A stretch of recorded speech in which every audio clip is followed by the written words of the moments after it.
Welcome to Sports on the Hill podcast. Hashtag DC Sports Without the Politics with Carol and Robbie on True Radio Network. Thank you, gentlemen. Jackson Tatro in his second major league start. His first time out, he threw a first pitch 97-mile-an-hour strike to Ronald Acuna Jr. So it looks like there's some moxie in there, Kevin. There is, and look, everyone's going to make their debuts, and it's going to be a little bit out of the ordinary. That 97 is not the norm. The 0-1 from Tatro is lifted in the air to shallow left. Racing in with the wind knocking it down as Hernandez, Yadiel on the move, makes the catch. And the side retired. So an impressive top of the first inning on Father's Day for Jackson Tatro. He retires the Phillies on 7 pitches. The 1-1 is driven toward right center field. Herrera chasing over. He's closing. He dives. He can't get it. It's off his glove. He rolls over, picks it up, throws it towards second. Garcia going there, and he slides in safely with a double. Eflin deals. And a swing and a ground ball, third base side. It's fair past the diving Bone down the line.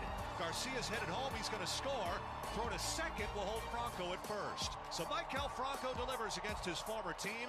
I mean, Soto has ridiculously good numbers against Zach Eflin. He's 10 for 22 with 2 doubles and a homer. Eflin sets and deals. Swinging a high drive. Right field. Castellanos back. Forget about it. It is gone into the second deck. And with first base open, they pitch to Soto. And see if the Nationals can take advantage. Runners at first and third. Thomas certainly runs well at first base. 3-1 on a line to right field, curling over Castellanos. The carousel starts for Washington. Hernandez is home. It's an RBI double for Cesar Hernandez. And then score. Here is Michael Franco. Able to the belt, fires. Swinging a high drive, left field line, down the line toward the corner, and there it goes. Michael Franco enjoying his trip around the bases against his former team. Home run number 6 for Franco. And the Nationals lead the Phillies 8-3.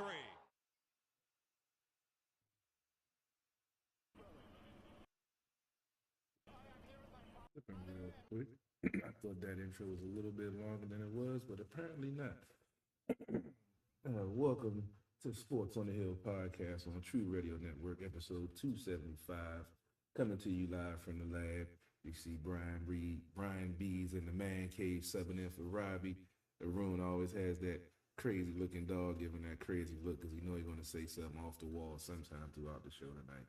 So that look is there for a reason. But we coming to you live. We got a Stanley Cup Finals Game 3 going on live. Tampa Bay just scored to make it a 2-1 lead over Colorado, who put a touchdown up on them last game. And we're definitely going to break down the Stanley Cup Finals a little bit later, probably in the bottom of the hour. Going to start out with the 1-7 week that the Nationals put up. I made a passing comment to Brian last week that could they maybe go 500. I knew it was going to be a bleak week, but I wasn't thinking 1-7. Luckily, they were able to salvage the week with the Father's Day victory, so that made it a little bit better. And then after we do the Stanley Cup Finals, we're going to get into those great finals and let Arun and Brian recap the 4-2 victory by the Golden State Warriors. And Finals MVP, Steph Curry, you know, that's, as I've always said, that's one of my favorite players. And good to see him get another ring. I'm definitely going to listen to you guys breakdowns. I didn't watch it as closely as I would have liked, but I was glad to see that they were able to handle their business and close out in Boston amongst all of that trash talking that was going on. But before we move forward, Brian, how you doing tonight, good sir? I'm doing great, Carol. Happy to be in Robbie's man cave tonight for Sports on the Hill. As usual, I'm watching the Yankees, and surprise, surprise, they are winning once again, 2-0 over the Tampa Bay Rays. Garrett Cole actually currently has a no-hitter in the 7th inning, so keeping an eye on that as well tonight. All right, so I know if you have a Gatorade bath going on over there, I know what's going on. I just know that Garrett Cole pitched the no-hitter, so yeah, I'll keep everybody posted on that. Yeah, those Yankees are playing pretty well. You know, I remember those days when the Nats were playing well and have above 500 shows. We haven't had one of those in a while, so. Yeah, we're on the other side of that right now with the Nats. Arun, how are you doing tonight, good sir? It's been a while since we've had you on to talk baseball. I know you said you haven't really watched a lot, but it's not really too much to watch, so you really haven't missed too much. Yeah, I could have watched some of this Phillies series, but I was just kind of, I don't know. When they started losing, I just kind of checked out. Yeah, yeah, unfortunately, it was a trend in most of those games that they were down early and often. And yeah, I'm gonna recap those games, and I was looking at it, and yeah, it got ugly early, and it was just bad, bad. Before we move forward, I know both of you guys have a podcast. I appreciate you guys taking the time out to fill in for Robbie during his time off with the family. So I'll let you get a plug in at the beginning of the show and at the end of the show just to do something a little bit different while I get ready to share the link to different groups. BrianB, tell them what you got going on. I know you had that great baseball coverage. Yeah. Yeah, I've actually been away from my podcast for a while now because I've been kind of busy with work. But yeah, my podcast, Upon Further Review with Brian Brennan. I definitely plan on doing it again sometime soon for sure. It's definitely not dead forever. I'm gonna do it again sometime soon for sure. But most mornings, you can catch me on Sirius XM FC, the soccer channel, producing the morning shows and the morning block there. So that's where I am most days. But yeah, my podcast, Upon Further Review with Brian Brennan. If you want to go back and listen to any of the old episodes, I definitely plan on doing future episodes as well. Just been a little busy lately. So yeah, that's me. That's Review with Brian Brennan. All right, and I know Arun, I know you had started your podcast up, but you still up and running, or you took a little hiatus too with all the craziness going on? I had a couple episodes out last week. I need to put out one just recapping the NBA Finals. That'll be out soon. Probably just talking about Andrew Wiggins' Finals MVP case, which but I don't know. Maybe just some good arguments will help me. The juice would get flowing for me.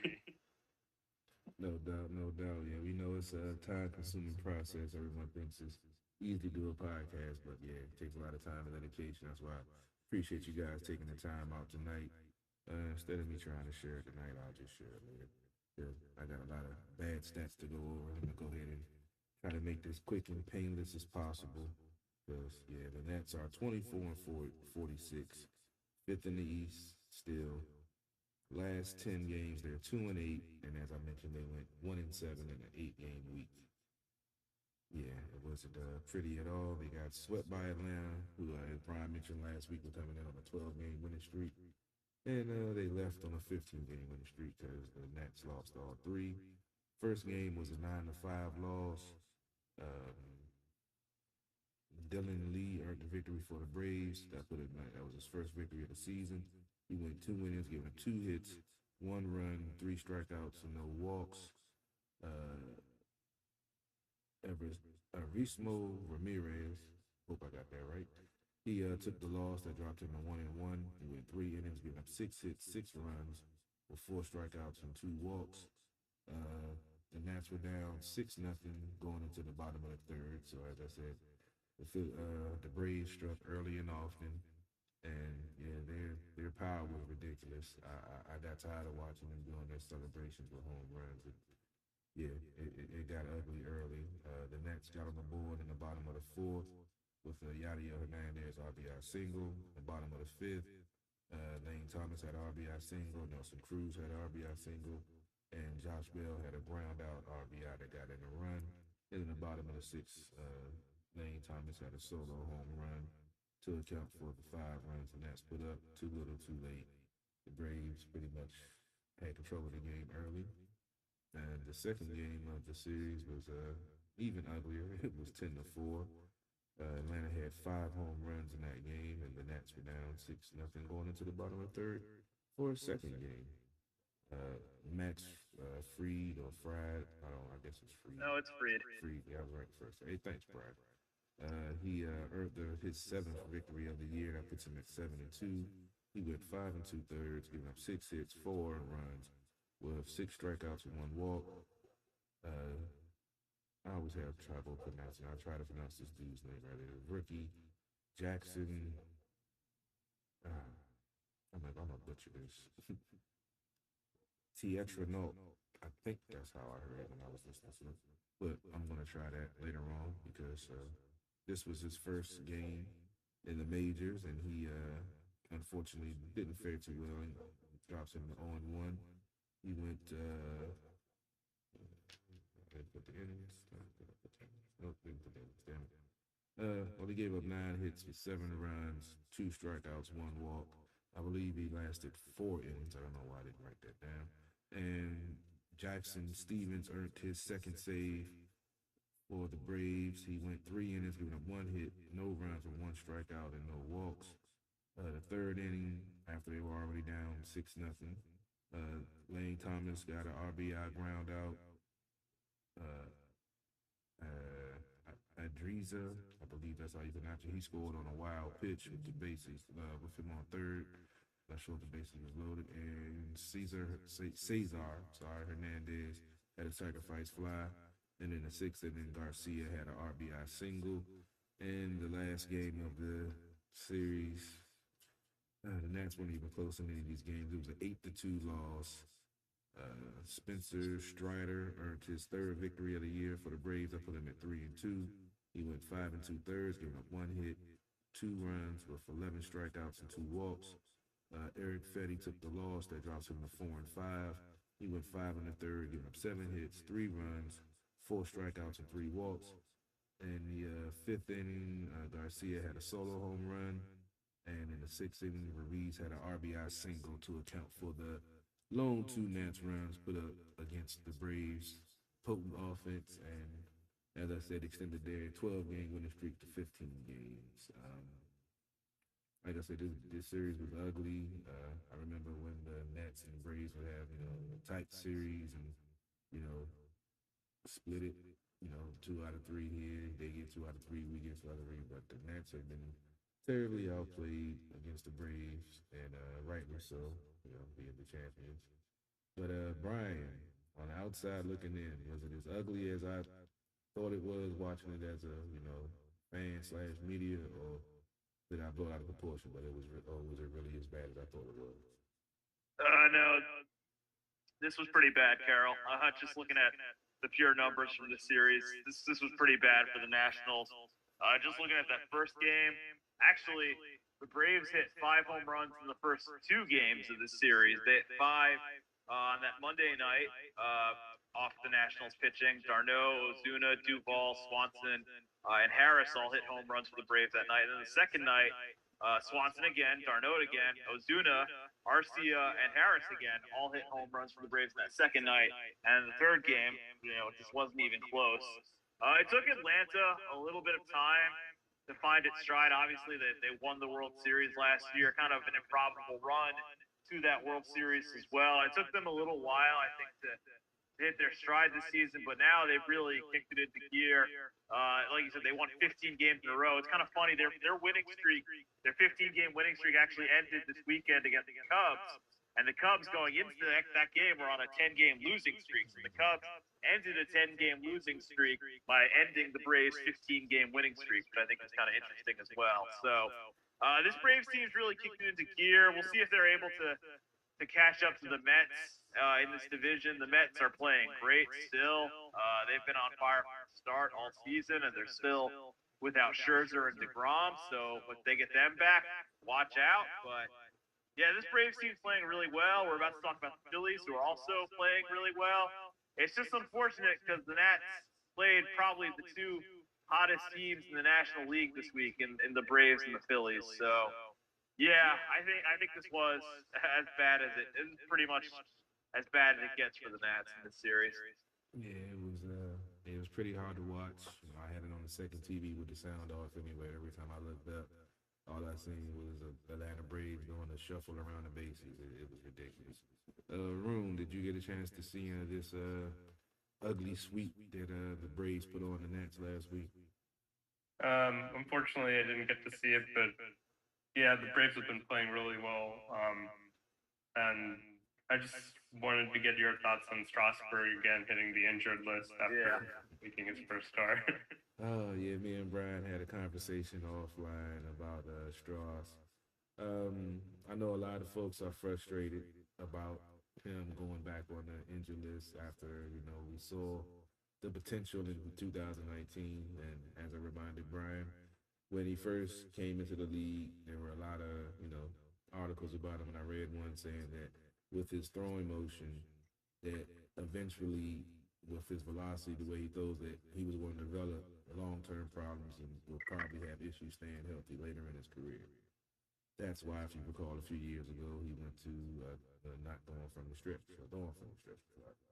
So that's why I guess I'm not really as upset about it, because I read that and knew that was a possibility. You know, we got the pinnacle, got the championship. You know, the question that Brian posed to me, would I, looking back, would I decide to sign Rendon and let Strasburg go? And I told him I'm gonna say the same thing now. No, I'd have still stuck with Strasburg, because that run that he went on in the playoffs and that season, and then into the playoffs, the historic things that he did, that's been known for pitching. That's been our strong suit, and that's where we're lacking in right now. So, as I said, if he was healthy, that would definitely help where we would be at right now. But with knowing that this is a possibility that this might happen, and so did the Nets. So a lot of fans don't recall, but they did put a clause in there if he did get injured, and there would be some cap relief into it, so they wouldn't be on the hook for all of the contract that everybody's concerned about. So they look out for themselves in a way. If hopefully he can get back, but if he does decide to hang it up, it'll suck. But like I said, to be the first #1 pick to be named World Series MVP and being drafted, all the hype that came out. Granted, we would have loved to have more, World Series titles in his 10 years plus of being here, but at least we got one. Some teams, are still dreaming to get there. So it's upsetting. I don't like it, but I had to go back and watch his debut game the other day. I was talking to Brian about it, I had on my DVR, so I went back and that made me feel a little bit better. But hopefully he can get back healthy. But if not, I'm not going to be as upset as most fans would be. But I understand why they would be upset. What's your take on it, Arun? I know you have a unique opinion, most likely. Yeah, I guess maybe my gut reaction is probably letting both Rendon and Strasburg would have been the right call in retrospect, but it is what it is. Like, Rendon hasn't exactly been lighting it up. Oh, maybe this year's been better. Well, actually, Rendon is actually out. They actually announced that this week. So Rendon is. It's kind of funny. They're both dealing with injuries this season. It's just. I guess Arun is right. Maybe they should just let them both go. Yeah, because Rendon. Keep Trey Turner. Give him all the money. Yeah, keep Trey Turner. They kept Trey Turner and Max, and just let those talk. I told you, it still hurt to see Trey in the Dodgers uniform. And then Max, I still can't get used to Max in the Mets uniform. Just seeing him in them stripes, it just doesn't feel right, man. It just doesn't. But like I said, we can talk about the glory days, and I was watching the World Series recap. Like I said, I think it was after one of the Braves games. I think it was after that 10-4 loss. I had to, turn on something to try to, make it not seem so bad. And it made me feel good to watch the World Series, fam. But let's get to the rest of this week. The 5-game series versus the Phillies, which featured a doubleheader on Friday, which was a makeup game from an earlier postponed game. And this series didn't start off any better because they took the first game in a bad way. 10-1 loss to the Phillies. Zach Wheeler earned his 6th victory of the year. That put him at 6-3. He went 7 innings, giving up 4 hits, 1 run with 3 strikeouts and no walks. Patrick Corbin took the loss. That drops him to 3-9. He was on a good stretch when they had won 2 in a row. I was hoping he was going to get things back together, but apparently not, because he only lasted 3 1/3. He gave up 8 hits, 9 runs. Only 2 of those earned because, unfortunately, there were 2 errors committed by the Nats, and we've talked about, when they don't commit errors, they play, they have a better chance of winning, but when they commit these errors, they're always drastic errors that lead to runs, and like I said, he gave up 9 runs, but only 2 of those were earned, so do math. With 2 strikeouts and 1 walk, as I said, there was 2 errors in this game that pretty much, made the wheels fall off. And in the 4th inning, Josh Bell had a solo home run. That was pretty much the lone offensive bright spot for the Nationals, and there was no defensive bright spot with 2 errors. Second game of the series, which was the doubleheader on Friday. The first game of the series was a 5-3 loss. Ranger Suarez earned the victory. That put him at 5-4. He went 5 2/3, giving up 6 hits, 3 runs with 5 strikeouts and 3 walks. Joanne Andone earned his 11th loss of the year. That puts him at 1-11. He went 5 innings, giving up 7 hits, 4 runs, 6 strikeouts, and 1 walk. And good old Brad Hand earned his second save for the Phillies. He went 1 inning, giving up 1 hit, no runs, and 1 strikeout and 1 walk. Going into the third inning, the Nats were already down 4-0. In the third inning, Lane Thomas had an RBI double. And in the sixth inning, Josh Bell had a 2-run home run to account for the 3 runs that the Nats scored. Unfortunately, they came up short 5-3 after going down early once again. Unfortunately, that's been a trend during this past week. The second game of the doubleheader was an extra inning 8-7 loss by the Nats. Jose Alvarado evened his record. That put him at 1-1. He went 1 1/3, giving up 1 hit, 1 run, wasn't earned with 1 strikeout and 1 walk. Steve Cishek took the loss. That dropped him to 0-2. He went 1 inning, giving up 1 hit, 2 runs. 1 of those earned with 1 strikeout and 1 walk. Bottom of the second, the Nats got a solo home run by Josh Bell. And the fourth, Bell hit a 2-run home run. And the sixth, Franco had a sacrifice fly. And Garcia had an RBI double. And in the bottom of the ninth, Nelson Cruz was able to hit an infield ball, and he got an error, which led to a run, which tied the game, which forced extra innings. And unfortunately, there was an obstruction call on a pivotal play in the extra innings that led to the Phillies getting their second runs. They said that Garcia impeded the path of the runner as he was going around the bases, and then he fielded the ball cleanly, or fielded the ball, and he should have had enough time to get out of the way. David Martinez actually got thrown out of the game, arguing the call, saying that, Hoskins should have, got out of the way. But either way, the Nats came up short, lost the game, lost the doubleheader, got swept in the doubleheader. 8-7 in that game. And a sad stat, a good stat, but a sad stat. For the first time in Major League history, that's saying a lot. Josh Bell, a player, had 3 home runs, 5 RBIs, and 3 walks in the doubleheader and lost both of the games. That's the first time in MLB history that's ever happened. Nats breaking records all over the place. Sometimes good and sometimes bad. And Game 4 of the series was another extra inning affair, a 2-1 loss by the Nats. Brad Hand earned the victory for the Phillies. That puts him at 2-1. He went 1 inning, giving up 1 hit, 1 run, no strikeouts and a walk. Reed Garrett took the loss for the Nats. That put him at 0-1. He went 1 inning, giving up 3 hits, 1 run. Run wasn't earned with no strikeouts and a walk. And Sir Anthony Dominguez earned his first save for the Phillies. He went 1 inning, giving up no hits, no runs, no walks, and no strikeouts. The 9th, Lane Thomas got an RBI single. And the 10th, the Phillies were able to get the lead, and the Nats weren't able to get the run back. And looks like Tampa Bay just scored again to make it 3-1 over Colorado. Colorado scored with about 11 minutes in the first period. I had just turned the game on right when they scored. And next thing I looked up, Tampa had scored again, and I looked again, they scored again, and I just looked again, and they scored again. So I guess Tampa's a little upset about that touchdown that Colorado put on them last game, and they looking to let them know that they're still in this series, and they're 2 times champion for a reason. Brian, you got the game on that you watching this, or you just focused on the Yankees right now? I mean, it's kind of hard to take your eyes away from Garrett Cole throwing a no-hitter, which he just gave up a hit. So it's over.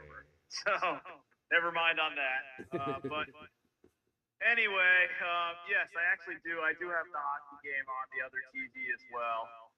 Pin caps on both of them, but definitely have the Yankees definitely have most of my attention tonight. No doubt, no doubt. Yeah, this game was extra innings. You know, they played well, but unfortunately came up short. And in the last game of the series was a 9-3 win. If you was watching the beginning of the show, you saw the lone highlight reel that I was able to do this week. So it was the lone victory of the week. And it was a 9-3 win, which was, good to see the team put up some runs and actually play some defense and, not give up a lot of runs. Try this again. Brian, you know how to pronounce this kid's name, or you probably better than I am. Jackson. Oh, the Nationals pitcher. Yeah. I actually don't. I'm sorry, man. I know I'm usually your guy when it comes to this, man. but I was gonna be able to go to you for this. Tetriolts? Is There that you it? go. Yeah, hey, you said it better than I would. Yeah. There we go. All right, yeah, what Brian said. He earned his first victory of his career and of the season. That puts him at 1-1. He had a pretty good outing. He went 7 innings, giving up 6 hits, 3 runs. None of those earned, so I forgot they did give up an error in that game. I thought it was clean defensively, but it wasn't. And 2 strikeouts and 2 walks. Zach Elfin took the loss. That drops him to 2-5. He went, 2 innings, he went 5 hits, 4 runs, 2 strikeouts, and no walks. In the second inning, Franco had an RBI single, and Juan Soto followed up with a 3-run home run to make it 4-0 in the bottom of the second, which ran a pitcher out of there. Then in the fourth inning, Cesar Hernandez had an RBI double, and Nelson Cruz took a walk with the bases loaded to get a run in. In the bottom of the fifth, Maikel Franco hit a 2-run home run. And in the bottom of the seventh, Yadier Hernandez had an RBI single to account for all the Nats runs and to avoid a 0-8 week and at least have something to try to build off of going into this upcoming week of interleague play. Brian, I'll go to you. It was ugly 1-4 against this Phillies team that came in hot also. This was just ugly and brutal. And the last game, at least, something to salvage. What did you take away from this? And, Bryce Harper, having his way pretty much with our Nationals pitching. And also I heard during it was a tribute, and they were actually booing Bryce when he was giving his tribute to Ryan Zimmerman. What is your take on that? Are the Nets fans getting as worse as Philly fans in that aspect, Ryan? Well, I thought it was. I actually saw that video, the Ryan Zimmerman tribute video. First off, shout out to Ryan Zimmerman. It's awesome that he's the first National to get his number retired. I always loved Ryan Zimmerman, so I'm really happy that Mr. National's the first one to get his number retired. And from what I saw, I wasn't able to see the ceremony, but it looked like it was a really nice ceremony on Saturday. But I did see the tribute video the Nationals put together, and they included pretty much all of Ryan Zimmerman's main former teammates. Trey Turner was there, Max was there, Rendon was there. Pretty much everybody who was a big time teammate of Zimmerman was there. And then they showed Bryce Harper. And now I didn't see when they showed it in the stadium, but all the comments on Twitter were like, "Yeah, we can just skip the Bryce part, skip the Bryce part. Like, we don't need the Bryce Harper part." So I thought that was kind of funny. But still, shout out to Ryan Zimmerman. That was definitely probably the positive of the weekend for the Nats, other than the win on Sunday. Probably seeing Ryan Zimmerman get his number retired. I'll go back to that Friday game, the second game, the one with the interference call. Former Yankee, Didi Gregorius, was the Phillies shortstop who made the error that forced this game to go in extra innings.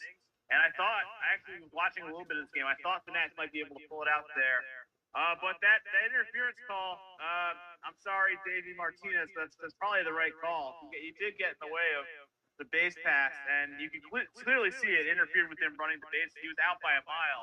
And he ran into him. So that was the right call by the letter of the law. That was the right call to award fun like that. I understand why Davey was mad, but by the letter of the law, that's the right call in Major League Baseball. So that's just how it is. The rest of the series was pretty bad. They got crushed in the Thursday game. I didn't see the other game on Friday. Shoan Adon lost his 11th game of the season. I mean, my God, that's really bad. He's 1-11. He's really, really bad right now. It's hard to be much worse than that. And the Saturday game, it would have been cool to see them, walk it off because, Ryan Zimmerman was always the master of the walk-off hit. So it would have been cool to see them, get a walk-off win on the day they retired. Guy who has more walk-off hits than anybody in Nats history's number, but it wasn't meant to be on that day. They lost that game. And the Sunday game, it was good to get the win for sure. Kind of a nice story. I don't know if you saw this, Carol. The guy, it was a father and son. It was Father's Day yesterday, and a father and son caught the Juan Soto home run, and they actually predicted that they would catch a home run ball before they came to the ballpark, and they ended up catching. They ended up catching the Juan Soto home run. They actually got the ball autographed by Juan Soto. They got to come to the locker room. They met Davey Martinez and Soto, so it was pretty cool to see that. That was a nice story. That was a really nice story from the Nats game. They're from Bethesda, Arun's hood, so that was cool to see them get to have that moment on Father's Day. But yeah, other than that, pretty ugly week for the Nats. Like I said when we were talking about the Braves series, Braves and Phillies right now are probably the two hottest teams in the National League. Definitely tough to play them back-to-back like that. But, yeah, definitely not what you want if you're a Nats fan this week. No doubt, no doubt. Colorado has just rallied back to make it a 3-2 game. I didn't catch that goal. I just looked over, so they just got back into it. So made it a one-goal game with 14-16 left in the second. Room, same question to you. How did you feel about the Bryce situation and the lone win of the week, especially for the rookie getting his first win as a MLB pitcher? What did you take away? Did you see any of this ugly series also? Because like I said, if you didn't, then you didn't really miss much. Yeah, I saw Soto hit a home run and the 8-game losing streak, but there was Davey Martinez got on him for not hustling through that pop-up. So, I mean, I guess that's kind of inexcusable, but given that the Nats aren't that good, I don't really care that much. If you lose 4 out of 5 games or in last in the division, it's one thing if you're I guess competing, but if you're just bad anyways, then I'm not gonna take the outrage over it.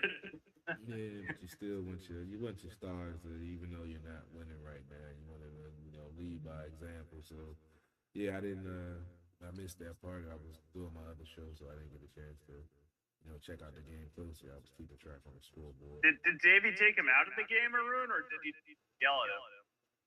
I think he yelled at him and then he responded by hitting a home run later in the game. Okay. So I mean, yeah, and then they ended up winning the game. So I guess maybe he should not hustle more often and hit home runs afterwards. I can't complain. Whatever works to get victories. At this point, 22 games under 500. So 22 games under 500. So whatever works to get a victory at this point, I don't care. But let's get into the upcoming schedule, and we can get into some NHL talk with the game going on.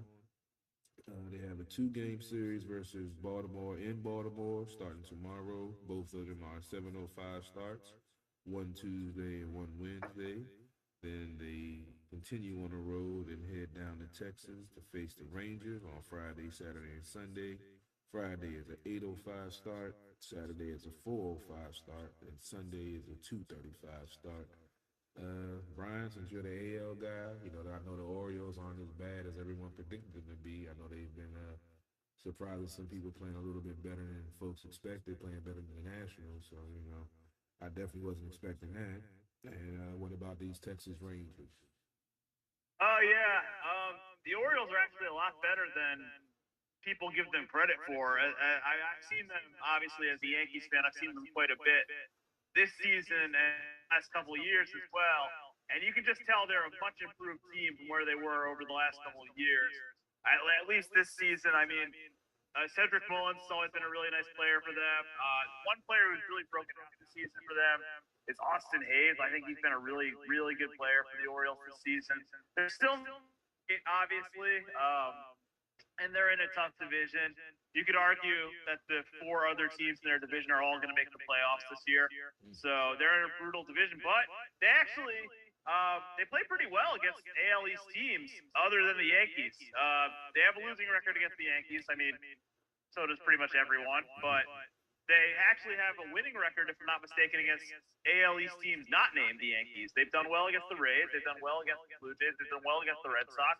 So this Orioles team, I think it's very slowly coming together for them. I would like to see them start to compete a little bit more. I know there have been some kind of crazy rumors about the Orioles possibly moving to Nashville, which I really hope doesn't happen. I think that would be terrible for the DMV. I think that'd be terrible for Baltimore if that were to happen. If the Orioles were to leave, so I hope that doesn't happen. But they do seem to be playing better as a whole, and I think that'll be a good series at Camden Yards this week, the 2-game set this week for sure. As far as the Texas Rangers go, they made a couple moves this offseason. They signed Marcus Semien, and they signed Corey Seager. Semien hasn't quite worked out, but Seager's been really good. Seager's always been a really good player. You might remember him from his time with the Dodgers. He's always been a really good shortstop in the league. So I think the Texas Rangers, if I'm not mistaken, are still in second place in their division. Let me pull up the standings really quickly. Actually, they're in third place right now, a game behind the Angels. Houston's running away with the AL West, so it doesn't really matter. But the Rangers are definitely a little bit improved. The Yankees have a lot of former Rangers actually on their current team right now. Joey Gallo, Jose Trevino, Isaiah Kiner-Falefa. But they are definitely an improved team. That's another team that might be building something, maybe not this year, but possibly for the future. But yeah, I've been impressed with the Orioles, all things far this year, and we'll see what Texas is able to do down the road. Could be another bit of a rough from the Nats, honestly. In the room, what's your take on the Orioles and the Rangers going into this next week? And have you been surprised by the Orioles and the way they've played? I don't know if you watched them closely or not. Yes and no. I guess it would be like probably third place in every other division, but they're still like last place in the AL East, and that's just how good the AL East is. But Mancini's been playing really well. Mountcastle and Santander, they have 12 home runs apiece, and they're getting some decent pitching. They haven't given up a 3-run lead this entire season, so they haven't been blowing any leads, and when they get ahead, they've been taking care of it. But I think it's just they can't just be terrible every year. So this is like a good season for them. But the question is, can they actually like play like I don't know, get to the playoffs or something like that, which is like probably going to happen in their division anytime soon. The Nats, considering their last couple opponents, like maybe a win, maybe they can get. I don't think they'll get swept by the Orioles. Maybe they can actually win a series for once, like against the Orioles, but they definitely have to pitch a lot better than like they can't give up 9 or 10 runs like they were against the Phillies. The Rangers, they're also like a third place team, and I'd probably see that series less likely for working out for the Nats unless they can build some momentum off this Orioles series. Yeah, they definitely have to do something. And another scoring update from Game 3 of the Stanley Cup Finals. Tampa Bay has answered Colorado's goal to go back up by 2. It's now 4-2 with 11:26 left in the second. So, yeah, Tampa's trying to, get back in this series after that, like I said, touchdown they gave up last game. And I guess we can get ready to start with you guys. A good segue to get into the NHL talk. As I said, I haven't watched this closely, but I know, Brian, you have. So I'll let you take it away with the first 2 games of the Stanley Cup Finals. Oh, yeah. So I've watched as much of this series as I possibly can. The first game was really good. Colorado took a 2-0 lead in the first period. Actually, they had a 3-1 lead at the end of the first period. And Tampa, as they've done so often over the course of this dynasty that they've been building over the last couple of years, was able to come back in this game. They was 3-1. They scored 2 unanswered from Palat and Sergachev in the second period to make it 3-3. No scoring in the third. And then Carol, you're not going to like this, but the overtime win Colorado was scored by a former Capital, one of your favorites, I believe, Carol. That would be Mr. Burakovsky scoring the winner for the Colorado Avalanche in overtime. 1 minute, 3 seconds into the overtime period in Game 1 to win, to give the Colorado Avalanche a 1-0 lead in the Stanley Cup Finals. I'll just ask you, Carol, what do you think about that? I know you're not a Burakovsky guy, but what do you think about that? As I mentioned, I wouldn't mind. I would rather he get a second ring than Tampa Bay get a third. So with Andre scoring the game winner, he's had a good run against Tampa. He scored twice in them in our Stanley Cup run. So it was fitting to see him, get back into it and get the goal, and especially a game-winning goal in the overtime. He didn't do that for us, but like I said, he got his 2 goals in the Eastern Conference Finals. It helped put us over the top to take us to the Stanley Cup Final. So I didn't dislike him. I just didn't think he was living up to his full potential here, and that he would need probably a change of scenery to reach his full potential. It looked like is what's happening. So I'm really not upset. I'm glad to see him playing well. I would like to see him do that here, but like I said, sometimes you need to change the scenery. So for him to get the game winner, I know that felt good for him. And I know that felt good for the team, especially with them having going up 3-1 in the first, and then giving up 2 in the second. So it was good to see them, hold home ice first game, and good for Andre getting that game-winning goal. What about? Yeah, it's kind of funny. I was actually talking to a friend of mine right before the overtime started in Game 1, and I was like, it'd be kind of funny to see Burakovsky score, because I know all my friends who are Caps fans have kind of a love-hate relationship with the guy. So I kind of wanted to see it happen, and I'm glad it did. I mean, good for Andre. Like you said, going for his second Stanley Cup. It's a nice segue into Game 2, because he scored that game. A lot of players on the Avalanche actually scored in Game 2. They got a touchdown, and an extra point. 7 goals in Game 2. A dominating effort against Tampa Bay. Destroyed them, really. 3 goals in the first period, 2 in the second, and 2 in the third for 7-0. All the goals scored on Vasilevsky, too, by the way, which I think is interesting. They actually left Vasilevsky, if I'm not mistaken, in for the whole game. Even though he gave up, he left him in for the whole game, even though he gave up 7 goals, which I thought was kind of interesting. I thought they would take him out at some point, because he was giving up goal after goal after goal after goal. But like I said, at this point in the series, when I saw that Colorado scored 7 goals too, I was, as a Rangers fan, I kind of thought, well, I mean, now I'm kind of glad we didn't even make it to the Stanley Cup Finals. We probably would have lost to Colorado anyway. These guys look really good. Yeah. I'll just go through the goal scorers. Shuskinen, I think his name is, he scored 2 goals for the Avalanche that night. Scored the first goal and the fourth goal. Manson got the second for the Avalanche. Burakovsky got his second goal in the Stanley Cup Finals to make it 3-0. Helm got the goal that made it 5-0 for the Avs. And Cole McCarr scored 2 goals in the third period, a shorthanded goal and a power play goal. And that was it. 7 easy stuff for the Avs on Saturday night to take a 2-0 series lead. And at that point, I don't know about you, but I was kind of thinking this might be a short series. Tampa's kind of bounced back strong tonight. Maybe this 7-0 ass kicking is what awoken the sleeping giant that is the Tampa Bay Lightning. I know when the Rangers played them, the Rangers had a 2-0 lead in that series, and Tampa was able to win 4 straight and win that series. And so far, Tampa was pretty good tonight in Game 3. So we'll see if this whipping, this 7-0 destruction that the Avalanche put on Tampa Bay wakes them up at all in the series. But yeah, the Avalanche looked really good, I thought, in the first 2 games, Carol. Yeah, they definitely did.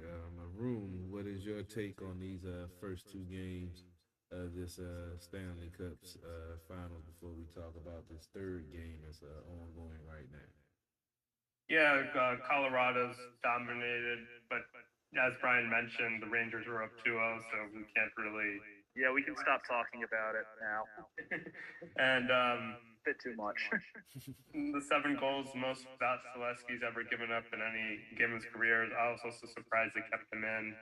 And the last time Tampa lost by that much, it was 8-1 against Pittsburgh. So it's pretty crazy. And yeah, and I saw that speaking just other hockey news, Ovechkin apparently called Vander Kane trying to recruit him. So hopefully that works out for the Caps.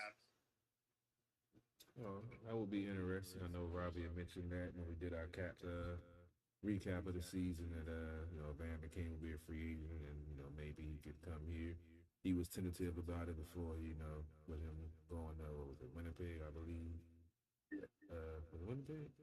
Yeah, it was Winnipeg, yeah. Okay. Or no, it was Edmonton. Edmonton, that's right. I knew it was one of those damn Western Canadian teams.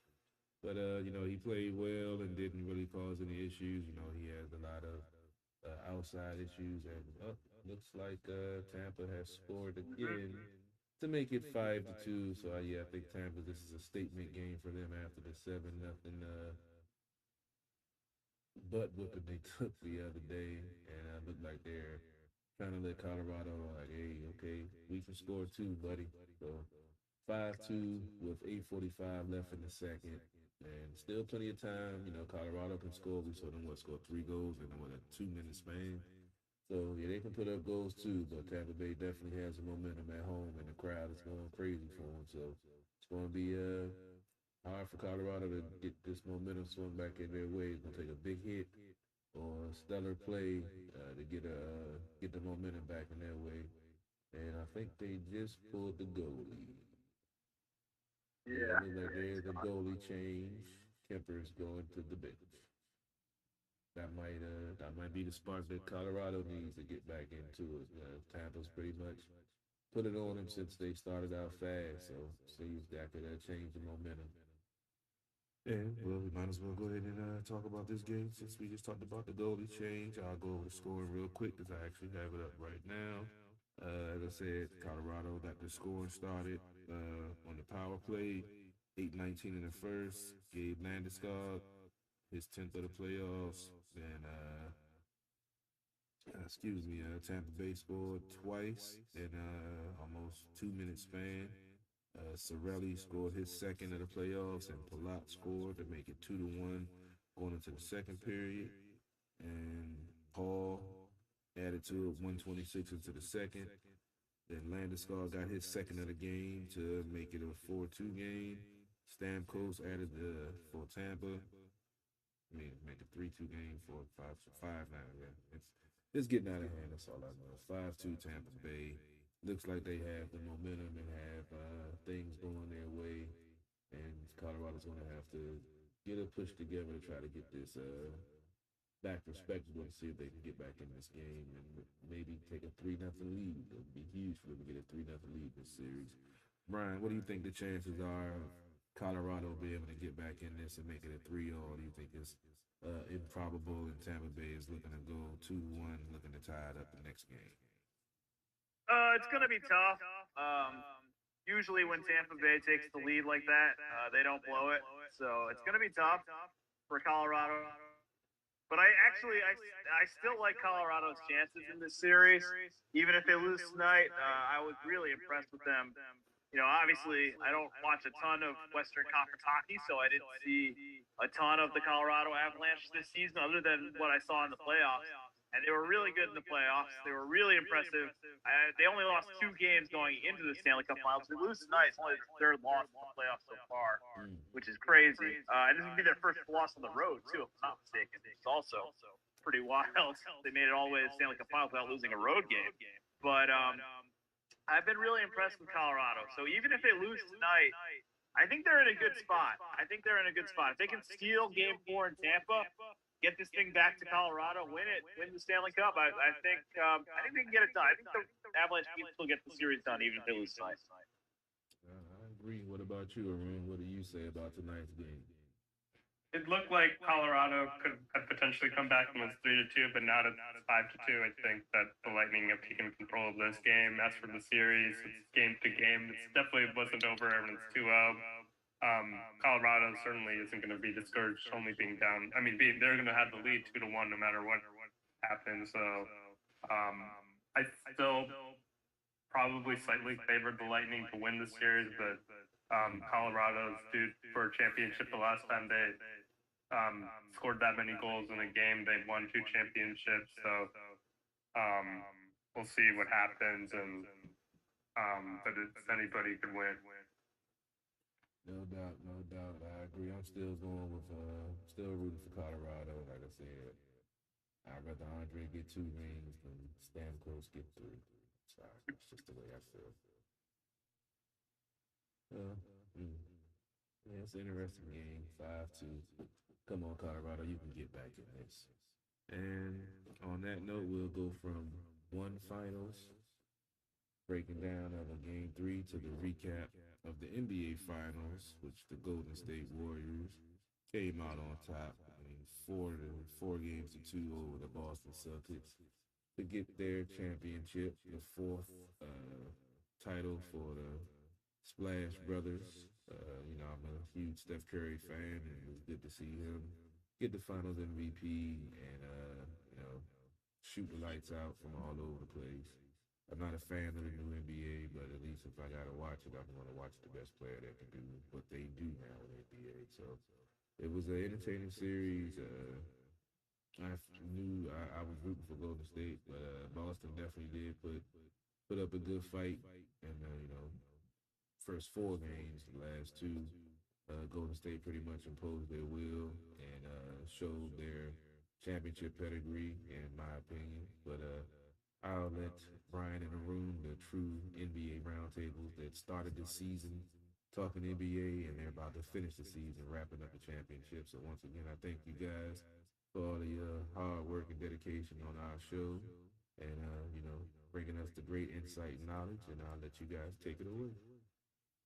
So I think we only have 1 game to break down, Arun, right? I think we did game 5 last week, right?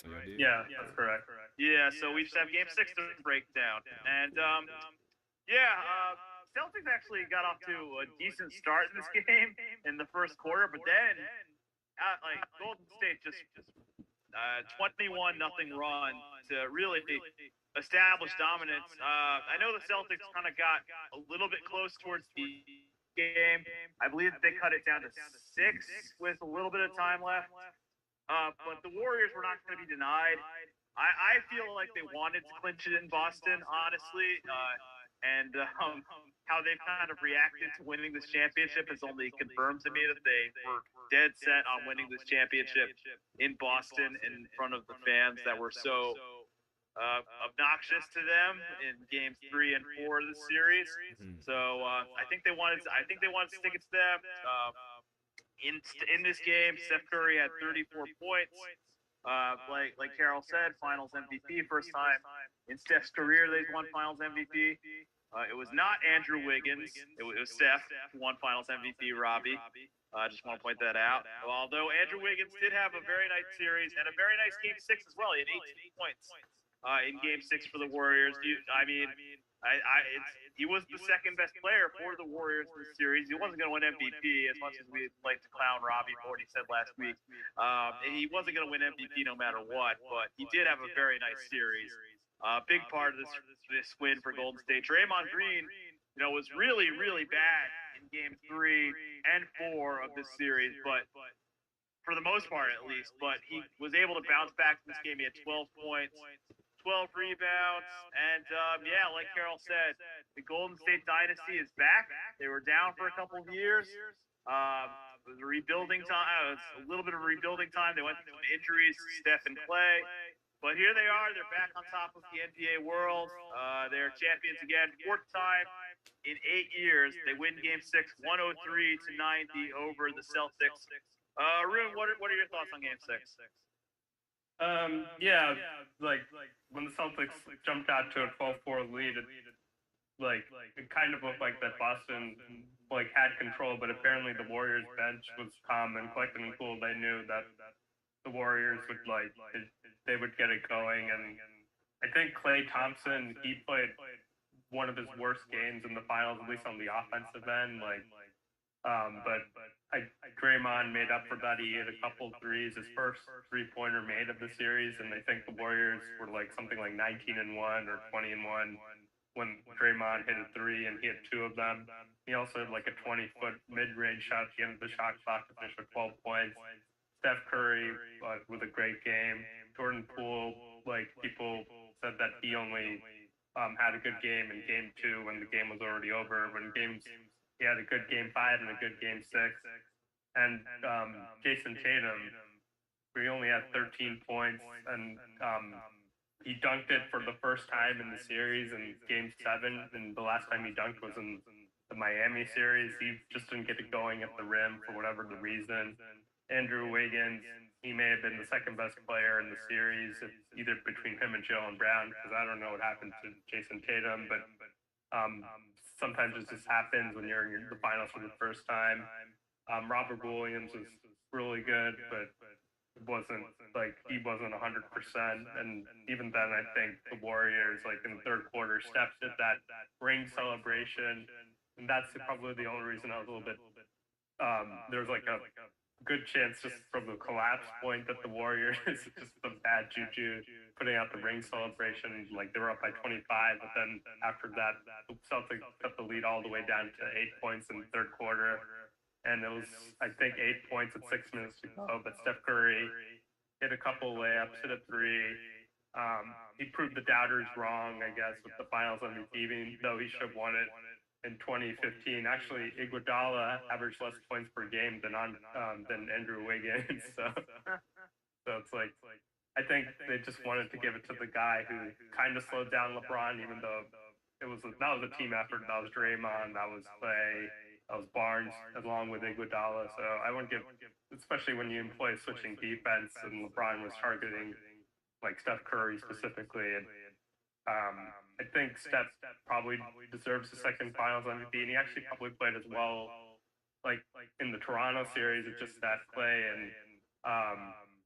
and Durant were injured, and I think that Toronto team was better than the Celtics team. Kawhi Leonard, he definitely put up more than 13 points in Game 6 whenever he played, and that defense was a lot more suffocating. And yeah, I don't know. Marcus Smart, Defensive Player of the Year, is not going to age well, even though it's a regular season award. He just didn't really slow down Steph Curry, and he almost, like, if there's one opportunity where Al Horford was just left on an island, like Marcus Smart didn't even bother denying the switch. It's like, here, Horford, you guard Steph Curry, and I don't know, like Smart's not a great like distributor, and it like kind of showed like that Tatum and Brown have to do most of the dishing. But I think the Celtics are young; they could be back. But overall, disappointing series from Tatum. So a good win for the Warriors, though. Yeah, I agree with you. I think Tatum, on the whole, this series was really disappointing. Yeah, he wants to, like, if he wants to be one of the elite players in this league, like one of the best players in this league, like he has the potential, definitely does. He cannot put up 13 points in a closeout game like that. 6 of 18 shooting. That's just not good enough from a player of his caliber, a player of his skill level. And, I'm just really impressed with this Warriors team. I want to go back to Wiggins for a second. Wiggins, I believe he's a free agent this offseason, if I'm not mistaken. So I think 1 year left. 1 year left? Okay, then Tim lied to me. Because Tim was like, we should bring him to the Wizards. And I was like, his contract's up, man. But, yeah, so if Wiggins has 1 year left, then he's probably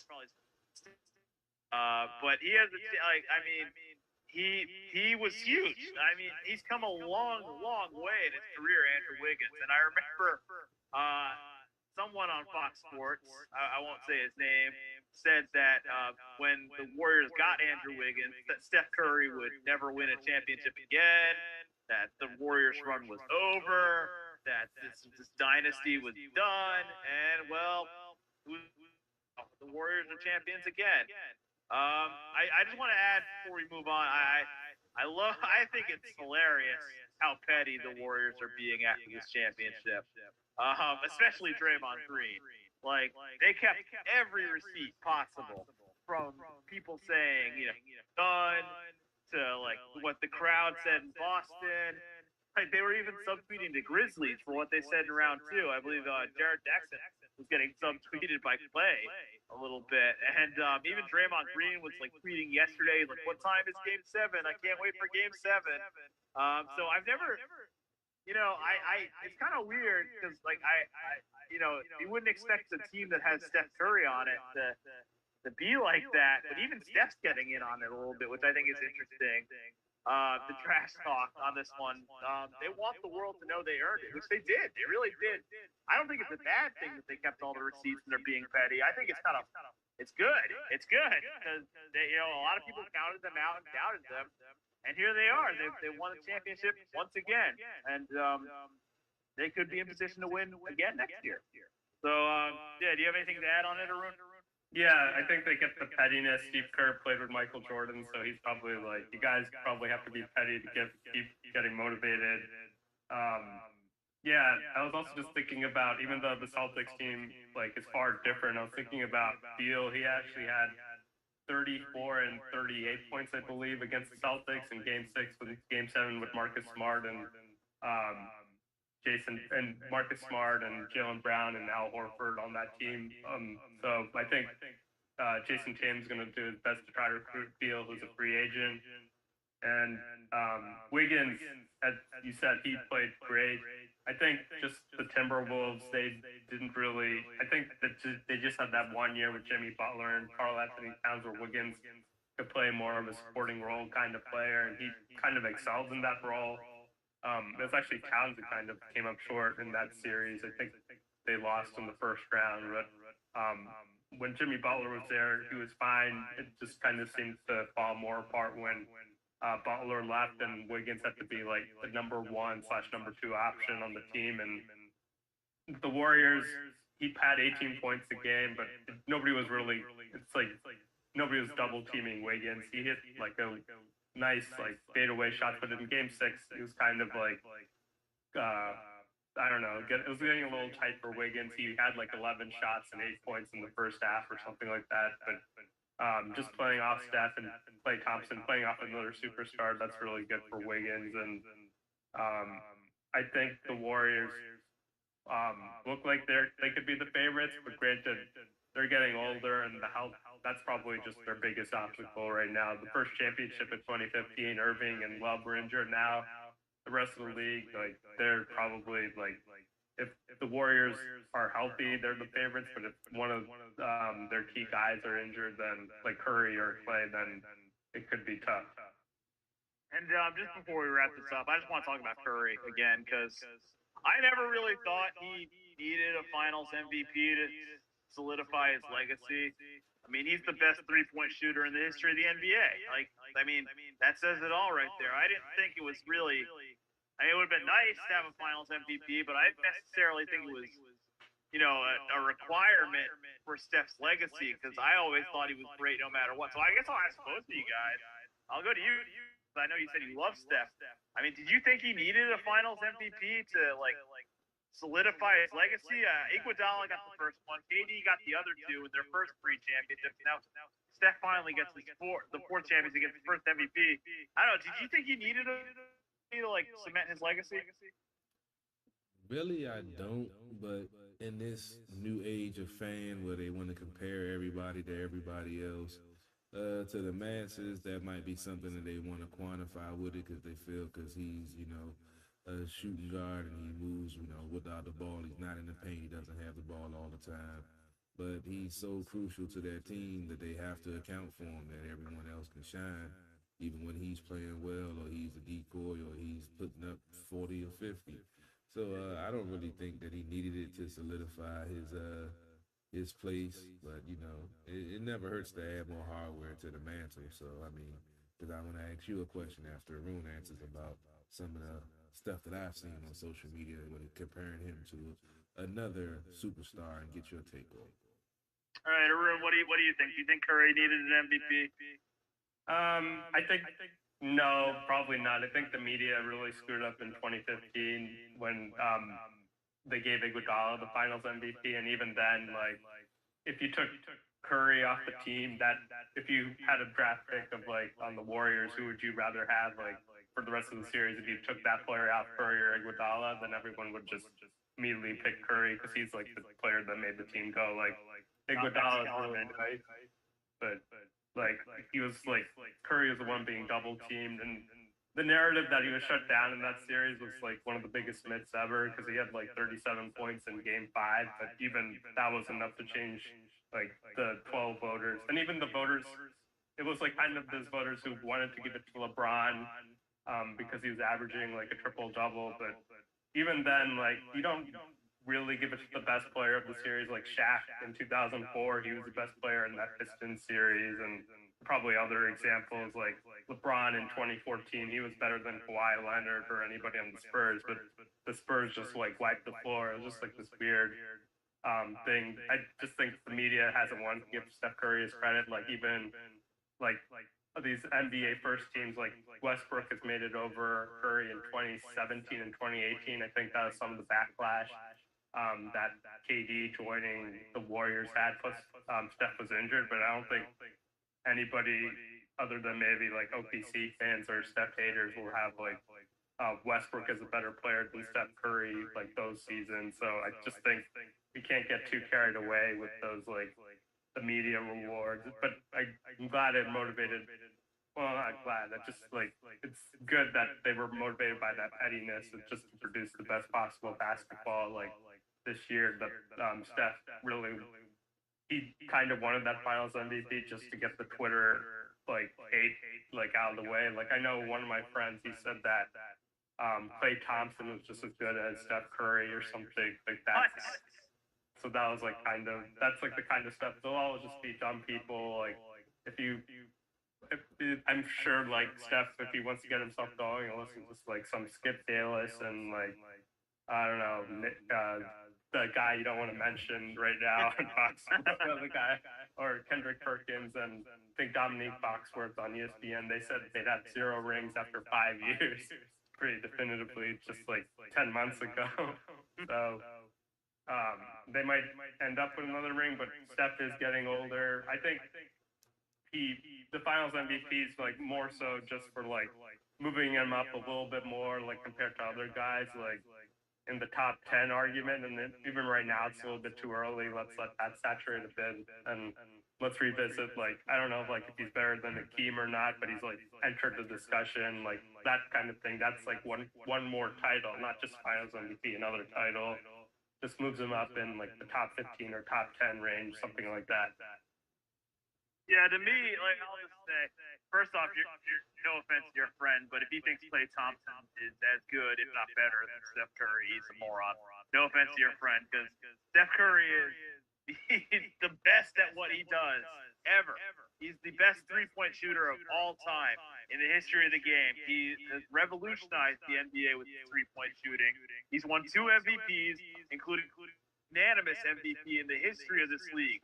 So I've always thought, yes, it would have been nice to have a Finals MVP, but you know what? It wouldn't have really mattered because, in my opinion, I've always thought he's been one of the best players this league has ever seen. It's an elite member of this league as far as I'm concerned. Just absolute great. So, Carol, what was your question about this? All right. Well, it's a 2-part question. You know, I've seen a lot of the shade thrown towards KD after Steph won it. I see a lot of shade thrown towards LeBron after Steph won his 4th championship.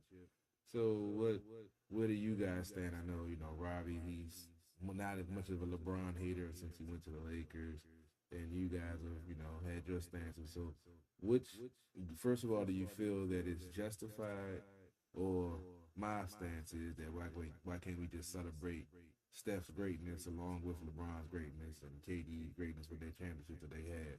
But where do you guys stand in this whole social media throwing shade to other players with Steph being successful there again?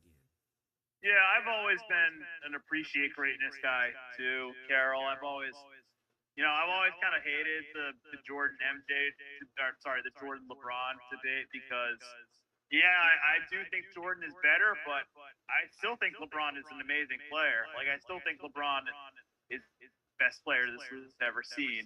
So even though I think it gets tired after a while, like shut up and appreciate greatness for a minute here, guys. Like this is best basketball we've ever seen ever right now in the NBA. I mean, I know you're not a huge fan of this era of basketball, Carol, but I think this is as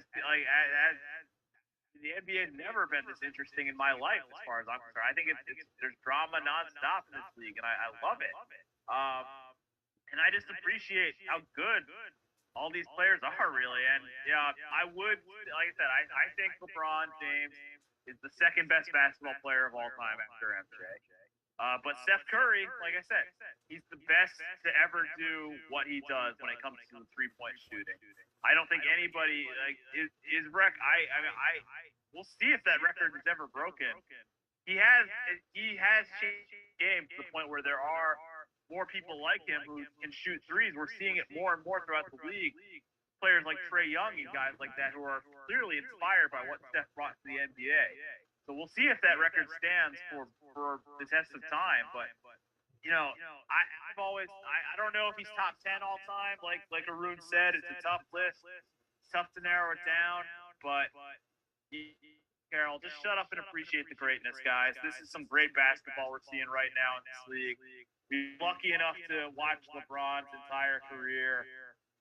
Love him or hate him, you have to admit he is one of the best basketball players to ever play. So that's how I feel about it. Arun, what do you think? Yeah, I think we're just like a year away from Kevin Durant having an incredible series against the Milwaukee Bucks, who are definitely better than this Celtics team. And like Durant didn't have that much help, like outside of, I think, like Joe Harris came up cold. James Harden was like playing like fat James Harden, and Kyrie Irving was out. And I think Kevin Durant and Steph Curry, there's really not that much that separates them. It's just that the Warriors, like organization, they've just done a much better job than the Nets of surrounding a team and building around Steph.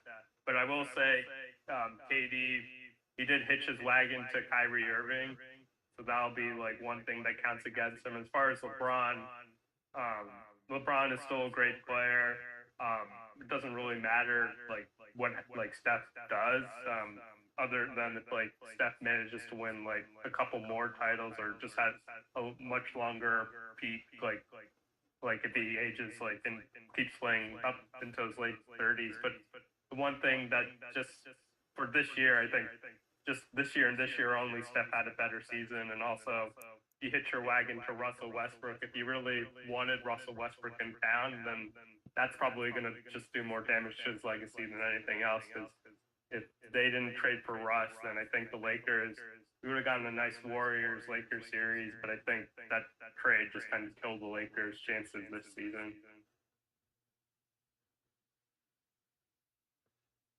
Yeah, I'll just add, I do kind of want to talk about this before we wrap this up. I do kind of want to talk a little bit about the Kyrie situation.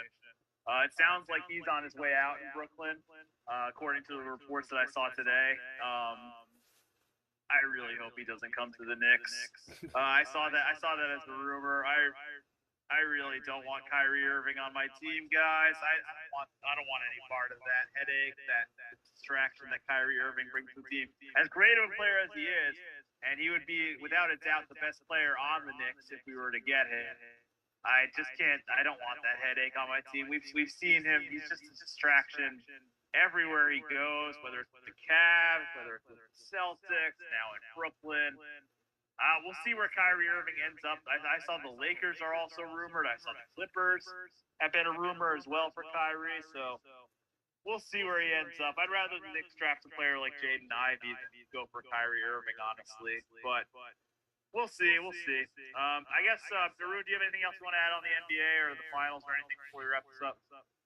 Yeah, I was just thinking the possibility of a Kyrie, Bradley Beal, Porzingis trio, but I don't think that's going to ever happen. Nah, probably not. They have to give up like Porzingis, or plus I don't think Kyrie wants to play with Beal. But it'd be pretty interesting, but definitely the most relevant Washington has ever been in my lifetime. But it's definitely a lot of crazy, and especially by one of those three players. Yeah.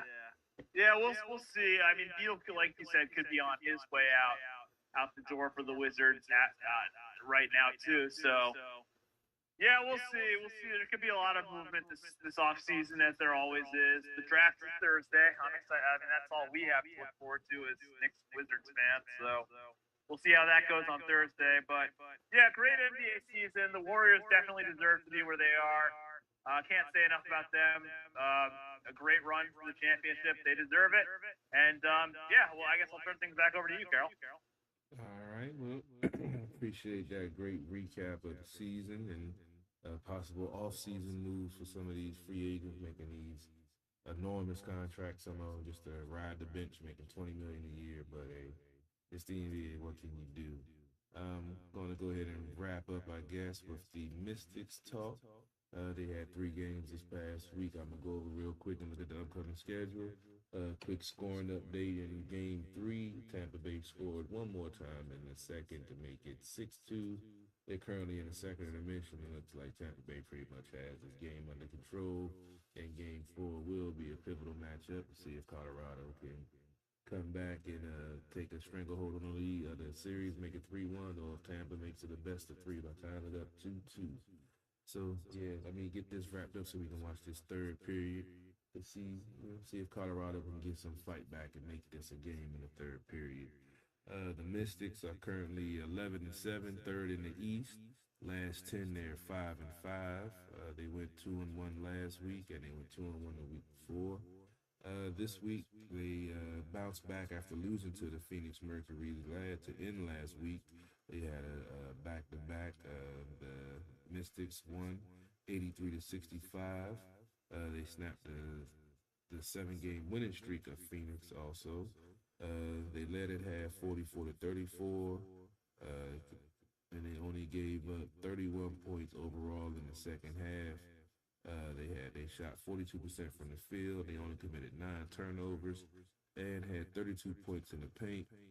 Shakira Austin led the team in scoring. She had 16 with 10 rebounds. No assists, is still in the block. And Skylar Diggins-Smith had 11 points, 3 rebounds, 8 assists, 3 steals, and 3 blocks, but just came up a little bit short.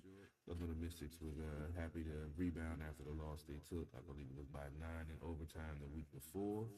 And the second game of the week was versus the New York Liberty, who for some reason has the Mystics number for the second time this season. Mystics lost this game 77-65. They were down by 5 at half, and it was 40-35.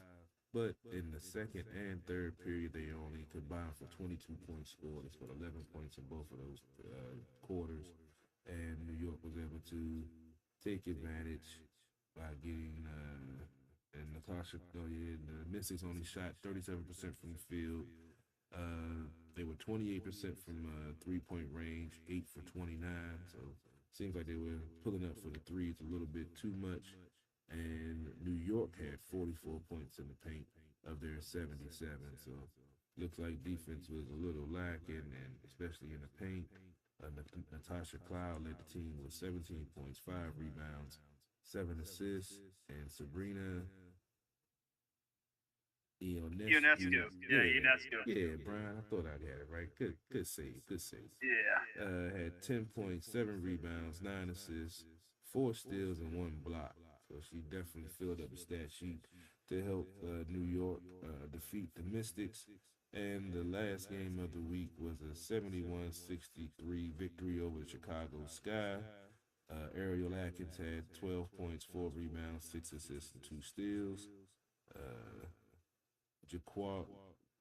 Jaquia Jones led the way for Chicago with 15 points, 16 rebounds, and 1 assist. Mystics shot 42% from the field, 32% from the 3-point range, 6 for 19. They had 21 assists on 27 shots and had 28 points in the paint to end the week off on a 2-1. They're now 11-7, still in third place. They're only 3 games out of first place. It's only a small margin between first and third right now. They started out hot, hit a little low, but now it looks like they're starting to gain some momentum. And Elena Deladon actually contributed in the last game. She had 15 points all in the first half. She's still, she's older, so she has those lingering injuries and issues that they're looking to get her back, healthy all the way for hopeful playoff run. But did any of you guys get a chance to check out any of the misses? I know you guys are big NBA guys. I told you I'd rather watch WNBA than NBA, so that's what I do with my spare time. If you guys any chance to check out any of these games or have any opinions about the WNBA, if you have ever watched any of their games. I'll just give a shout out to Sue Bird, who's a WNBA legend, played at UConn, obviously. She announced she's retiring at the end of this season. She's an icon in the WNBA, a great player for women's basketball. So shout out to Sue Bird. Career, I don't really watch the Mystics, to be honest, so I don't really have anything to add on them. But I did see that Sue Bird is hanging them up at the end of the season. She actually just played her last game in New York against Liberty. I believe it was yesterday, and she beat the Liberty. The Seattle Storm beat the Liberty in that game. So, I'll just say shout out to Sue Bird. Great career. We'll see if she ends it with a championship in Seattle this year. But other than that, she's had a great run. Congratulations to her. All right, Arun, what about you? Do you get a chance to check out any WNBA? Yeah, I've been impressed with Shakira Austin, the rookie from Mississippi. Like, she's getting a lot of baskets around the rim. I'm kind of want to see if she has like a perimeter shot, like if she can shoot it from deeper than the mid range. But it's still like early in the season, like relatively. Like Deladon hasn't exactly been letting it up every game. I'm seeing like this one game against Phoenix, she only had 7 points, but it's pretty much just like championships or like kind of like what the Mystics or how well they do in the playoffs. That's like kind of what they're going to be measured on. They're 11-7, third in the East. That's like kind of good enough right now. And let's see how they do in the playoffs. No doubt, no doubt. We like to see another championship run from this Mystics team. Their upcoming schedule, I'm making up new words now. Schedule, they have 3 games this week. Tuesday they'll be at the LA Sparks, who are 5-9. That's a 10:30 start. Then Thursday they'll be at Seattle, as Brian has mentioned, with Sue Bird. Seattle's currently 10-6. That's a 10 o'clock start. And on Saturday they wrap up the week at Las Vegas Aces, who's 13-2, leading the whole league, and that's a 10 o'clock start for that game. And hopefully the Mystics can, get some momentum, after the win against Chicago, and they got the Sparks, who's not really the, top of the top. And going into Seattle, like I said, a potential championship contender, and then get ready for the Aces, who's the best team in the league. So this could be a real telling week for the Mystics. 2-1 the last 2 weeks would be good, but 3-0 would be even better. To get back in the driver's seat and get back into that first place position that they had earlier in the season. But that pretty much wraps up this episode of Sports on the Hill. I'm watching some wrestling, got the intermission for the hockey game on. Mentioned the Nats start tomorrow, the 2-game series against the Orioles, and then they head to Texas. Washington Commanders, they wrapped up their minicamp this past weekend. So they won't be in training camp for 6 weeks, and hopefully by then we'll get the McLaurin extension done, so everyone can stop, making such a big deal out of it, and be prepared for more. Brian, let's give a parting shout out to anything you got to get off your chest, anything you want to talk about before we get out of here. Yeah, I've been waiting all show to talk about this, so I'm just gonna straight up say it. I am extremely disappointed that the DC Baltimore bid did not work out for the World Cup in 2026, and we will not be having any World Cup games in this area in 2026. I think it's an absolute bummer. I think it's really kind of sad that DC even has to merge bids with Baltimore for this, because we have such a bad stadium in FedEx Field. I really strongly believe that if DC had even a halfway decent stadium, like even an okay stadium, we would definitely have gotten games up in 2026. It wouldn't have even been a question. they wouldn't have even thought twice. This is a great area for soccer, not just with the support that DC United gets, but this area has more people watching the English Premier League and other leagues in Europe than any other area in the entire United States. This is a great market for soccer, and because FedEx Field is such a dump, unfortunately, we will not have World Cup games in 2026. So it's really disappointing. I wish that the DMV was going to have World Cup games in 2026. They had World Cup games in 1994. Robbie likes to talk a lot about how he was at the games in 1994 when they were at RFK in DC. So it's disappointing, honestly, as a big soccer fan. I'm still going to find a way to go to games 2026 World Cup for sure. I'm thinking about doing maybe an East Coast road trip because Philly, New York, they all got, but unfortunately, we didn't. So I'm a little disappointed about that. I'd be remiss if I didn't talk about that at least a little bit this week before we left, Carol. That was a definite bummer for DC to not get the World Cup. So I guess Audi Field isn't big enough, I guess. No, yeah, that's the thing. Audi Field's a great stadium, but it's too small. It's just you got to have these big time stadiums. So what happened was basically FIFA went to FedEx Field, did like a tour of it, and they were like, this place is a dump. So DC, they went back to the drawing board and they merged bids with Baltimore. So if DC and Baltimore had gotten the World Cup, the games would have been held in Baltimore, and DC would have been like some giant fan fest or like some sort of viewing party on the National Mall. I think it would have been really cool. The bid was definitely flawed from the start. It's really a shame they even had to merge with Baltimore in the first place. So it's just definitely a bummer. This is a great soccer city. I've always been impressed with DC as a soccer city. People love this sport here, so I was definitely a little disappointed that we didn't get any World Cup. I would have loved to have had it in our backyard in 2026. I understand, man. Big soccer fan. I can dig it. That's one of the biggest events, worldwide. Hopefully, something to get rectified in this area with stadium. We talked with the Commanders. Who knows? But unfortunately, like you said, this is a huge town for soccer. I know a lot of folks that watch soccer, play soccer. It's not for me, but I'm not gonna knock anybody else that watches it. But hopefully, they can get something done and we get a quality stadium for them guys to, bring it to their area so the masses can enjoy it, get it up close and personal. I think it's every 4 years for the World Cup, or 6 years. So hopefully something can get done. Maybe who knows? With this crazy climate, with all the sports teams, and I didn't even know about possibly Baltimore moving to Nashville. I didn't even hear that. I had no idea about that until you told me that, right? Yeah. So just going back to that for a minute. One of the Orioles owners, they're the Angelos family. One of them lives in Nashville.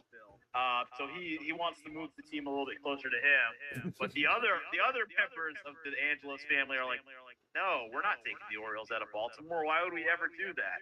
So seems like there's a little bit of a dispute between this family and Tim's not here, but he can tell you all about how awful the Angelos family is when it comes to owning the Orioles. So I hope the Orioles never leave Baltimore, but we'll keep eyes on that as well. I know a little bit about the Angelos. I used to be an Orioles fan, and he took over, and that's when I stopped being an Orioles fan after a few years under him. So trust me, I know about the Angelos folks. And Arun, you have any parting shots before we get out of here tonight, man? No, just FedEx Field. I think that location, it's not any worse than RFK, but just the location of that stadium is just awful. So kind of like a good thing. Even though they didn't get the World Cup, if they had games at FedEx, and people would just complain even more about how there's nothing out there, there are no bars or anything, and you have to walk 10 minutes, or Dan Snyder will charge a shuttle back in the day. You have to take the shuttle to get to FedEx, but if they just made it more accessible and they built more stuff around it, it'd be fine. At least compared to RFK where they had games. I went to that stadium for the World Cup, and I don't think it's any worse than FedEx is now. It's just the location. And as for just the final thing, I'll just probably put out like a podcast probably pretty soon about the NBA Finals and also talking about the upcoming NBA draft. The Wizards have the number 10 pick, but there's talk they'll move up, maybe try to trade up to Sacramento at number 4, where Brian mentioned Ivy is there. Yeah, back off. What? Back off, dude. The Knicks want him too. The Wizards outpicked the Knicks. Or Knicks have number 11, right? Yeah, Knicks are 11, Wizards are 10. So that, I don't think Ivy's going to go that far, but definitely everyone wants to trade. I don't know, what will the Knicks give up to get up to number 10? I don't know, man. A lot of people want Randall gone, so we'll see what happens there.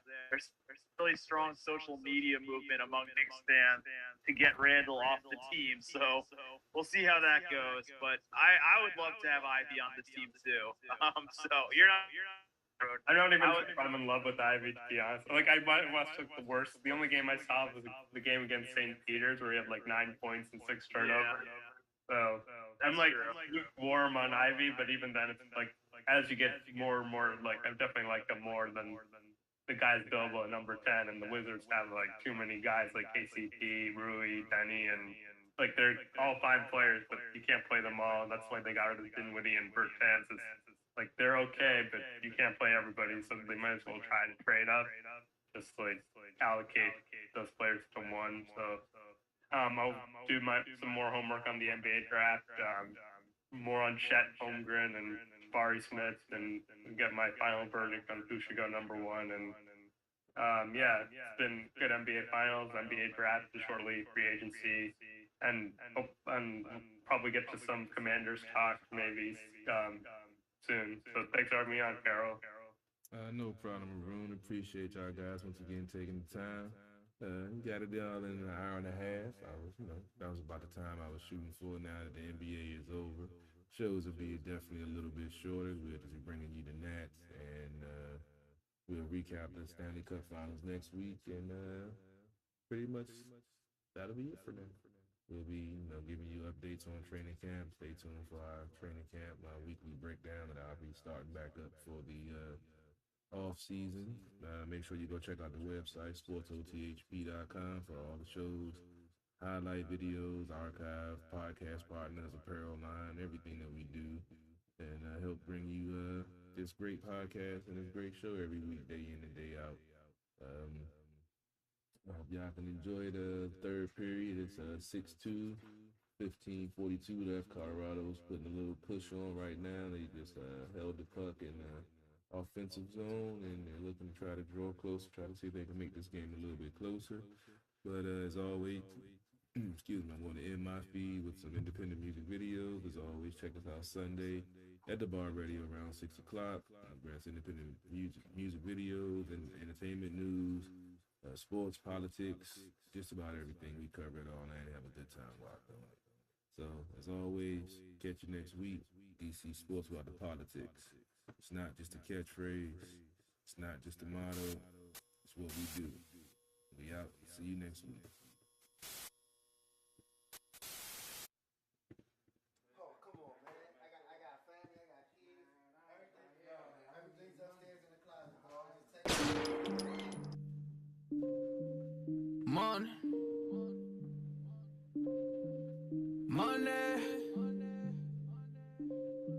I love that money. Lucas. Money, money, money, money, money, money, money, money, money, money, money, money, money, money, money, money, money. You don't really want to play.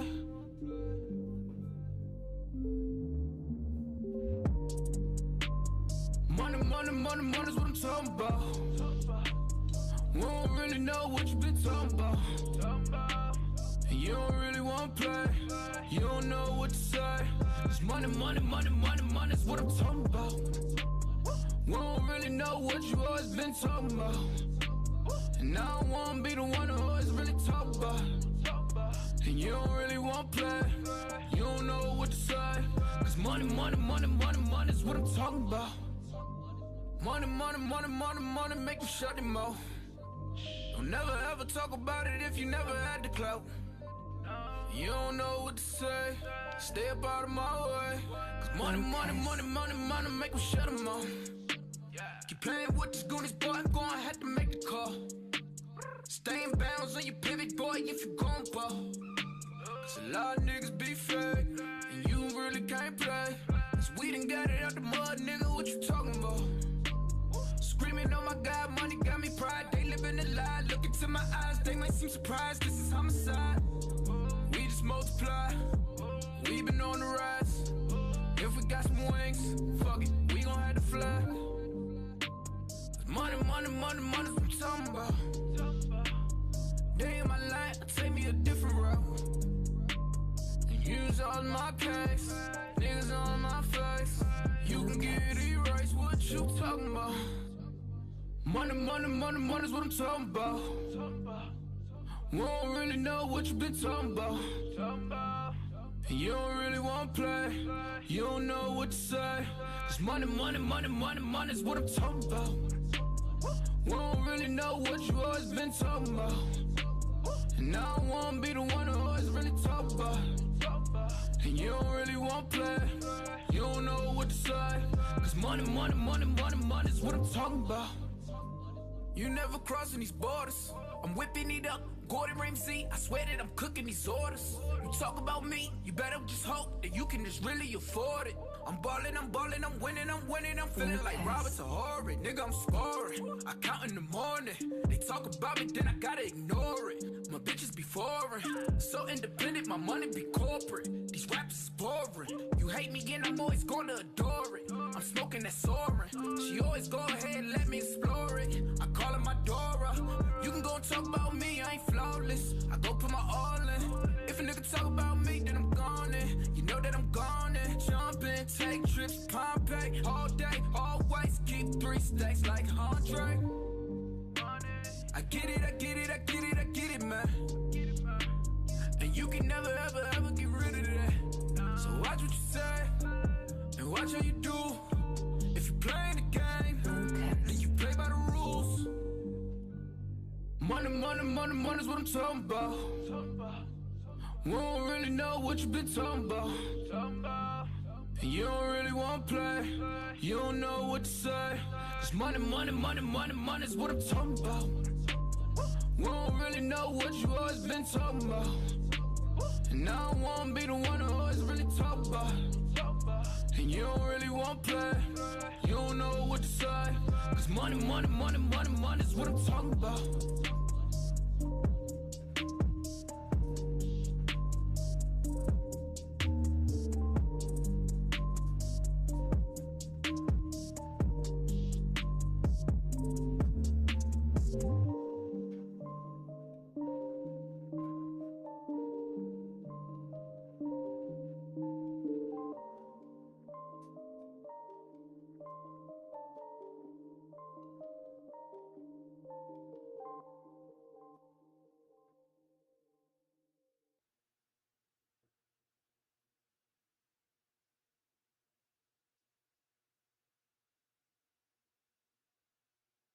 Crank it up, Pedro.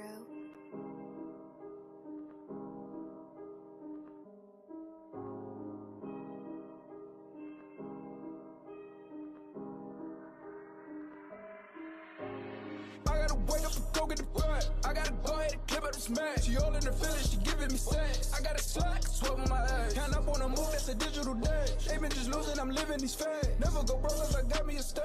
I could never ever live in the past. I gotta wake up and go get the bread. I gotta go ahead and clip up the smash. She all in the feelings, she giving me sex. I got a slack, sweat on my ass. Count up on a move, that's a digital dash. They been just losing, I'm living these fads. Never go broke cause I got me a stash. I could never ever live in the past. But I dish it like I give it and go. Counting money while I chill at the stove. How I deliver, I've been at the door. It's up to you how business will go. That 36 I get for the look. Count it up, no feelings will show. Spend so much, gotta get it some more. When they hands out, I just give them a note. How they always talk about me, but a nigga stand out. Watch out how you really walk up to me, that's a man down. All these niggas got these drums with them like a band now. I've been doing what I want, that's what you can't doubt. I've been just feeling myself, do I just really need help? I got my weight up, I be just telling myself I got love for all of my dogs. I take a pay cut, some niggas gon' really gon' ride. Some niggas gon' really gon' slide. So go say a prayer, we ain't never gotta slap 5. Nigga just pay your tithes and call me the mayor. I gotta wake up and go get the bread. I gotta go ahead and clip up the smash. She all in her feelings, she giving me sex. I got a slack, 12 on my ass. Count up on the move, that's a digital dash. They been just losing, I'm living these facts. Never go broke cause I got me a stash. I could never ever live in the past. I gotta wake up and go get the bag. I gotta go ahead and clip up the smash. She all in her feelings, she giving me sex. I got a slack, 12 on my ass. Count up on the move, that's a digital dash. They been just losing, I'm living these facts. Never go broke cause I got me a stash. I could never ever live in the past.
Live from the lab. Many can copy us, but none can duplicate us. DJ Jules.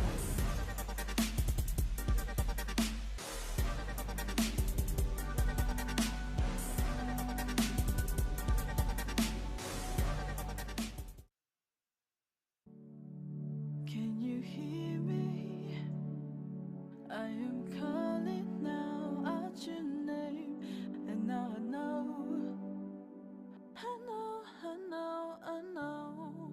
And I'm here, and you know it, it's all just the same, and I know it's gonna be disco.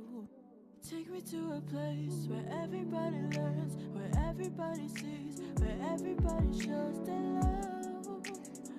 I didn't think so, you know. That's why I always champagne for you or me. I really didn't think so. I take a promise, I give it some love, I make a wish upon a star. You know you gotta get it right. You know you gotta get it right.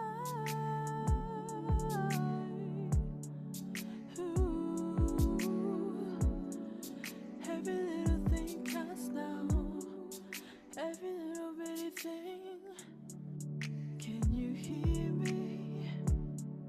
I am calling now out your name, and now I know.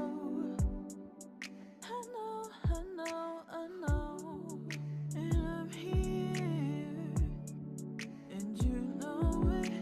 It's all just the same, and I know it's gonna be disco. It'd be so cool just to celebrate all the love and all the hate that's going down. It's gotta stop, we've had enough. Why can't we just live together? Peace, love, and harmony is what this world needs forever. Can you hear me? I am calling now out your name,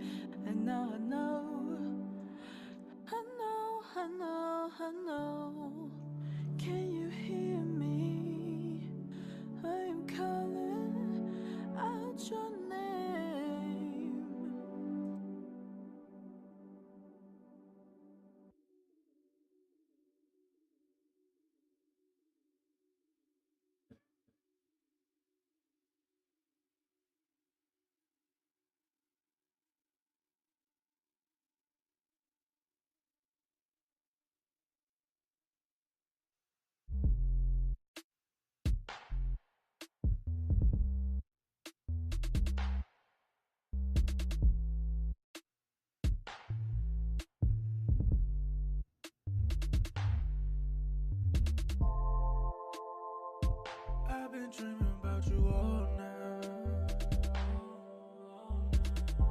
Desire in the pain, my body shifting all night.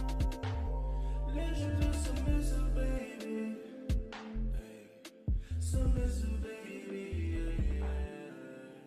Submissive, baby.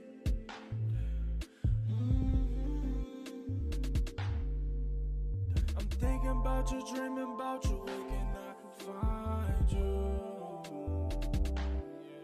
All the pieces it take to make a perfect bitch is right in my view. Hey. Is it real right now, girl? Are you really in my world? She gon' take that shit back if she say what she don't mean. She's my helping hand, she gon' try to further me and rub my back at night. She gon' always nurture me. She gon' give me my space and not gon' think I deal with somebody else. She gon' stay in her place and let me take control like nobody else. She the true definition of a chick that ain't in competition with these other bitches. She gon' grant my wishes, never act malicious as she do the dishes. Yeah. I've been dreaming about you all night. Desire in the pain, my body shifting all night. Let you be submissive, baby. Submissive, baby. Submissive, baby.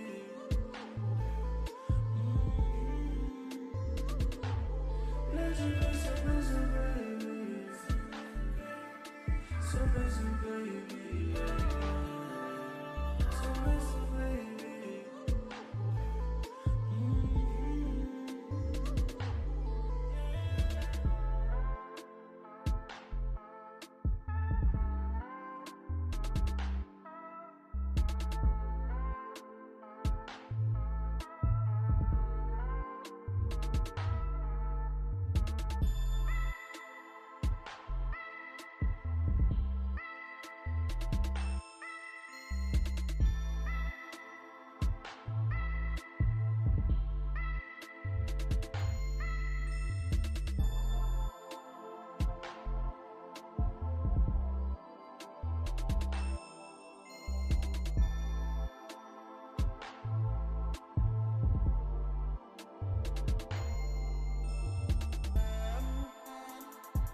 I've been dreaming about you all night. Desire in the pain, my body shifting all night. Let you be submissive, baby. Submissive, baby.